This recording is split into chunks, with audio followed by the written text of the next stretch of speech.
మన ప్రభువైన యేసుక్రీస్తు పరిశుద్ధ నామములో ఈ పాడ్కాస్ట్ ద్వారా వాక్యం ఉంటున్న ప్రతి వారికి నా హృదయపూర్వకమైనటువంటి వందనాలు. దేవుడు మిమ్మల్ని దీవించునుగాక. రాజుల 2వ గ్రంథము 2వ అధ్యాయము 21వ వచనం. నీటి ఊట యొద్దకు పోయి అందులో ఉప్పు వేసి యెహోవా సెలవిచ్చినదేమనగా, ఈ నీటిని నేను బాగు చేసి ఉన్నాను గనుక ఇక దీని వలన మరణము కలుగకపోవును, భూమియు నిస్సారముగా ఉండదు అనెను. చదివినటువంటి వాక్య భాగంలో నీటిలో ఉప్పు వేసినప్పుడు ఆ నీరు బాగయి దానిలో ఉన్నటువంటి కల్మషము తొలగిపోయి, మలినము తొలగిపోయి, నిస్సారము తొలగిపోయి క్షేమకరమైన మేలుకరమైనటువంటి ఆరోగ్యకరమైనటువంటి నీటిగా ఆ నీరు మార్చబడింది. ఇంతకీ అది ఏమి నీరు? ఇక్కడ మనం ఈ సంభాషణ చూసినట్లయితే ఎలీషా మరియు శిష్యులు కలిసి ఓ ప్రాంతంలో ఉన్నారు. అయితే ఆ పట్టణములో నీళ్లు మంచివి కావు, అవి చేదైనటువంటి నీరు. ఆ నీటి వలన ఇతరులకు హానే తప్ప మేలు ఏమాత్రము కలిగినటువంటి పరిస్థితి. అయితే ఎలీషా వారితో చెప్తున్నటువంటి మాట, మీరు ఈ నీటిని బట్టి ఇబ్బంది పడవలసినటువంటి అవసరం లేదు. ఆ నీటిని బట్టి వ్యర్థముగా ఉన్నటువంటి ఈ భూమిని బట్టి మీరు దిగులు చెందవలసినటువంటి అవసరం లేదు. మీరు ఒక పాత్రలో ఉప్పును తీసుకుని రండి అని ఉప్పును తెప్పించి ప్రార్థన చేసి ఆ ఉప్పును నీటిలో కలుపుగా ఆ నీరు బాగాయను. అదే మాట ఎలీషా తన జనులతో చెప్తున్నాడు. ఈ నీరు బాగు చేయబడింది, యెహోవా దీనిని బాగు చేశాడు, దీని వలన మీకు ఇక ఇబ్బంది కలగదు. మరియు ఆ నీరు తీయగా మార్చబడటం మట్టుకు కాదు గాని ఆ నీటి వలన పాడైపోయినటువంటి భూమి కూడా సారము కలిగినదిగా మార్చబడింది అని ఎలీషా మాట పలికిన వెంటనే ఆ నీరు, ఆ భూమి క్షేమకరంగా మేలుకరంగా మార్చబడిపోయినవి. చదివినటువంటి వాక్య భాగంలో మనం ఇంకో విషయాన్ని గమనిస్తాం. మలినముగా ఉన్నటువంటి నీటిలో ఎప్పుడైతే ఉప్పు చేర్చబడిందో ఆ మలినమైనటువంటి నీరు పరిశుభ్రపరచబడింది, మరియు చేదుగా ఉన్నటువంటి నీరు తీయగా మార్చబడింది, మురికిగా ఉన్నటువంటి నీరు శుద్ధ జలంగా మార్చబడింది కేవలం ఉప్పు కలుపుట చేత. ఉప్పు అనేటువంటి ఈ విషయాన్ని మనం భౌతికంగా చూసేదానికంటే ఒక ఆత్మ సంబంధమైనటువంటి అర్థముతో చూసినట్లయితే ఉప్పు అనేటువంటి విషయాన్ని గురించి మనం మత్తయి సువార్త 5వ అధ్యాయము 13వ వచనంలో చూస్తాం. మీరు లోకమునకు ఉప్పై ఉన్నారు. ఉప్పు నిస్సారమైతే అది దేని వలన సారము పొందును? ఇక్కడ ప్రభు సెలవిస్తున్నటువంటి మాట, ఉప్పు అనగా మనుషులు, మలినమైనటువంటి నీరు అనగా అపవారి తంత్రాలతో, లోక ఇచ్చలతో, పాపముతో బంధించబడినటువంటి సమూహం. ఎప్పుడైతే ఈ మలినమైనటువంటి దాని యొద్దకు దేవుని ఆత్మచేత నింపబడినటువంటి ఆత్మీయులు ప్రవేశిస్తారో ఈ ఉప్పు ఆ మలినమైనటువంటి వారిని దేవుని యొక్క సారవంతమైనటువంటి జీవులుగా మార్చివేస్తుంది. నేడు ఈ వాక్యం వింటున్నటువంటి నా ప్రియ సహోదరులారా, మనము ఉప్పుగా ఎంచబడి ఉన్నాము. మనము లోకమునకే ఉప్పై ఉన్నాము. లోకము అనగా మనం యోహాను రాసినటువంటి మొదటి పత్రికలో చూస్తాం, ఈ లోకమంతా శరీరాశ, నేత్రాశ, జీవపుడంబముతో నిండిపోయి ఉన్నది. ఇక ఈ లోకము అంటే ఆ పాపముతోనే నిండిపోయి ఉన్నది. అయితే ప్రభు అంటున్నారు, నేను లోకమును ఎంతో ప్రేమించాను.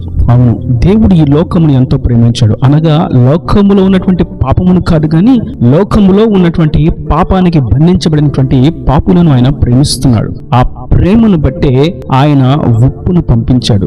మన కొరకు శరీరధారిగా తన మహిమను విడిచి ఈ భూమి మీదకి ఒక సారవంతమైనటువంటి ఉప్పుగా ప్రభు ప్రవేశించి ఆయన తన సారము చేత శిష్యులను సరిచేసి శుద్ధి చేసి ఇప్పుడు అంటున్నారు, మీరు కూడా లోకమునకు ఉప్పై ఉన్నారు. ఆయన చేత మనం శుద్ధి చేయబడి ఉన్నాము. ఈ శుద్ధి చేయబడినటువంటి అనుభవంతో మనం ఇతరులను సైతం శుద్ధి చేయవలసిన వారమై ఉన్నాము. ఉప్పు అనేది మనకే సాదృశ్యమైనది, మనుషులకు సాదృశ్యమైనది, అందులోనూ ఆత్మీయులకు సాదృశ్యమైనది. ఈ ఉప్పు ఎక్కడ ఉంటే అక్కడ మలినము సరిచేయబడుతుంది.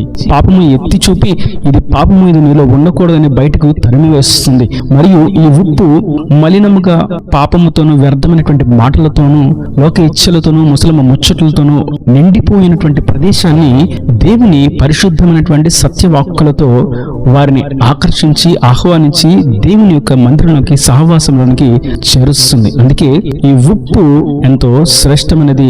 ఈ ఉప్పు ద్వారా మనం దేవుని అనుభవములను, ఆశీర్వాదకరమైనటువంటి స్థితిలో మనం నిలబడిన వారముగా అనేకులను దేవుని వైపుకు తిప్పగలుగుతాం. నేటి వాక్యం ఉంటున్నటువంటి నా ప్రియ సహోదరులారా, మీరు లోకమునకు ఉప్పు ఉన్నారని మీరు ఎరుగరా? ఉప్పులో సారం ఉండాలి, నిస్సారంగా మీరు ఉండకూడదు. మీరు దేవుని గురించి ఎరిగిన తర్వాత ఇతరులకు ఆ సువార్తను ప్రకటించాలి. మీరు పరిశుద్ధత అంటే ఏంటో తెలుసుకున్న తర్వాత అపరిశుద్ధతలో ఉన్న వారికి పరిశుద్ధతను గురించి తెలియచేయాలి. వ్యర్థమైన మాటలు మాట్లాడుతున్న వారికి ప్రేమకరమైనటువంటి సమాధానకరమైనటువంటి మాటలను వినిపించి వారిని దేవుని వైపు తిప్పాలి. అబద్ధములతోనూ లోకాశలతోనూ వ్యభిచారముతోనూ దొంగతనాలతోనూ ధనాపేక్షతోనూ గర్వంతోనూ అహంకారంతోనూ ఉన్నవారికి ఇది ఆయనకు ఆయాసకరమైనటువంటి నిస్సారమైనటువంటి మలినమైనటువంటి చేదైనటువంటి అనుభవం అని తెలియచేసి ఆ చేదైనటువంటి నిస్సారమైనటువంటి అనుభవంలో నుండి మనం ఉప్పుగా ఉన్నాము కాబట్టి వారిని సైతం దేవుని వైపుకు త్రిప్పి వారిని సైతం నిజమైనటువంటి సారవంతమైనటువంటి ఉప్పుగా మార్చవలసిన వారమై ఉన్నాము. మనలో ఉప్పు సారముగా ఉన్నట్లయితే, మనము సారవంతమైనటువంటి ఉప్పును కలిగి ఉన్నట్లయితే, మనము నిజంగా శక్తివంతమైనటువంటి ఉప్పుగానే దేవుని చేత ఏర్పరచబడినట్లయితే మన చుట్టూ ఉన్న వారిని దేవుని యొక్క శక్తి చేత, దేవుని యొక్క పరిశుద్ధత చేత, దేవుని యొక్క ప్రేమ చేత మనం వారిని శుద్ధి చేయగలుగుతాం.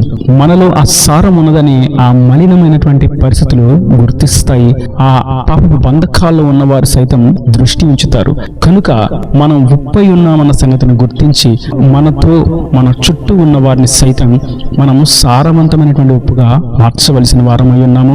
వారికి దేవుని యొక్క రుచిని చూపించవలసిన వారమై ఉన్నాము. మనం కొన్ని సందర్భాలలో కొంతమంది సంభాషిస్తున్నటువంటి ప్రదేశాలను చూసినప్పుడు వారు విపరీతమైనటువంటి మాటల చేత దూషించుకుంటూ, కలహించుకుంటూ, మాట్లాడుకుంటూ, హెచ్చరికపు మాటలను మాట్లాడుతూ ఉంటే అక్కడ మనం దేవుని యొక్క సారవంతమైనటువంటి ఉప్పుగా మనం నిలబడవలసిన వారమై ఉన్నాము. సమాధానపరచవలసిన వారమై ఉన్నాము. దేవుని ప్రేమను చూపించవలసిన వారమై ఉన్నాము. దేవుని యొక్క రాజ్యం గురించి ప్రకటించవలసిన వారమై ఉన్నాము. దేవుని యొద్దకు తీసుకుని రావలసిన వారమై ఉన్నాము. సత్యం అంటే ఏంటో వారికి తెలపవలసిన వారమై ఉన్నాము. అట్టి విధంగా మనం ఉప్పుగా ఉన్నామన్న సంగతిని గుర్తించి నిస్సారమైనటువంటి ఉప్పుగా కాక సారవంతమైనటువంటి ఉప్పుగా నిరాశ నిస్పృహలోను మలినమైనటువంటి పాపపు బ్రతుకులలోనూ నిలిచిపోయి సాతాను బంధకాల చేత బంధించబడి నరకానికి పాత్రులుగా మరలగొలుపుతున్న వారి యొద్దకు మనం ఉప్పు వలె ప్రవేశించి వారిని సారవంతమైన వారిగా మార్చవలసిన వారమై ఉన్నాం.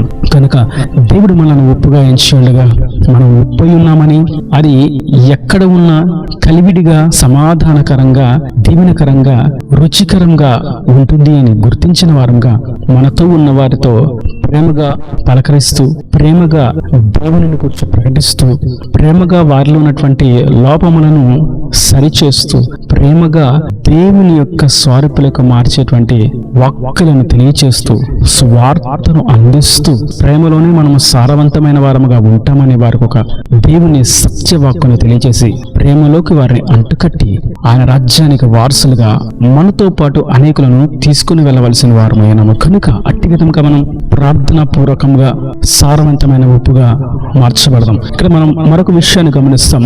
ఎలీషా ఉప్పును తెమ్మని చెప్పి ఆ ఉప్పును ఆ నీటిలో కలిపి అంటాడు, ఇక మీదట ఈ నీరు చెడిపోయిన నీరు కాదు, ఇక మీదట ఈ భూమి నిస్సారమైనది కాదు, దీనివల్ల ఎవరికి మరణము కలుగదు అని. దాని అర్థం మనం ఉప్పుగా మార్చబడినప్పుడు, అనగా సారవంతమైనటువంటి ఉప్పుగా ఉన్నప్పుడు మనల్ని బట్టి ఎవరికి ఎటువంటి హాని కలుగదు.